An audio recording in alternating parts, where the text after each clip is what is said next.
look at regions, states, the way we look at geography, where Nigeria is concerned, do we not think that we have inherited our geography from the British colonialists who made the North so large?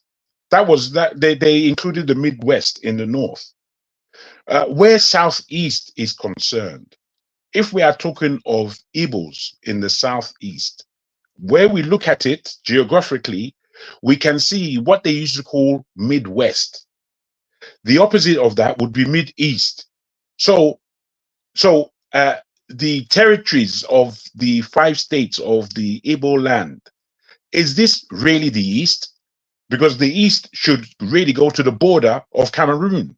But we call it we're calling it the East. It's not the East. You see, what needs to happen? We need to throw away everything that we've inherited and practically start again. Because all this thing that we're using as table tennis, it's never going to make sense. Because we're, as far as I'm concerned, as a Yoruba man, I would want to say the whole of Kogi is Yoruba land, but it's not. It is not Yoruba land in its entirety.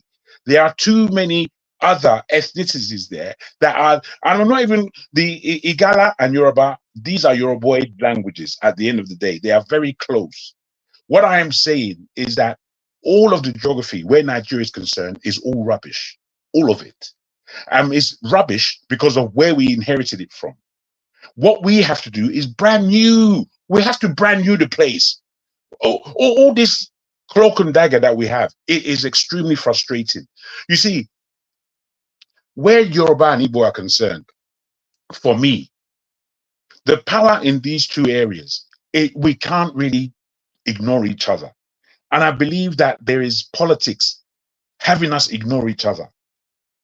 If Yorubas, I really, really believe this, if Yorubas and Igbos could somehow bring their differences down and heighten their similarities, that Nigeria would be a completely different country.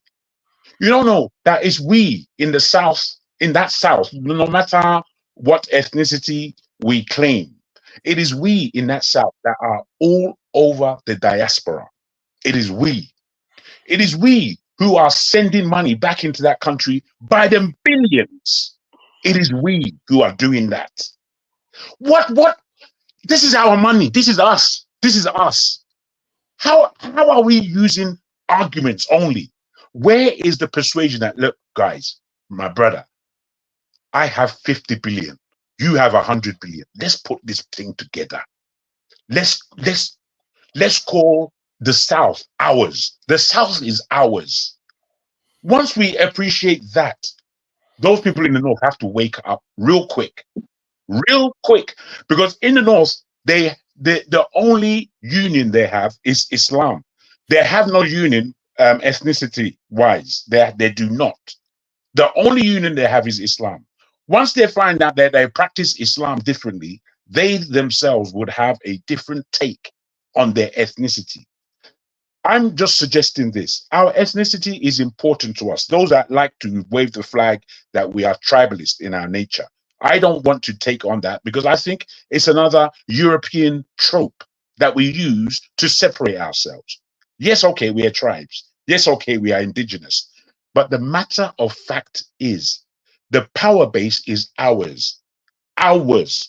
And when we understand this word, ours, the whole idea of Yoruba, Igbo, this one, that one, and the fourth, it begins to calm itself down. And we begin to understand that in this Africa of ours, we have over 2,500 different ethnicities, more in language, more so than anywhere else in the world. This tells us that we've got to teach the world a lesson about unity. What we argue too much is our disunity.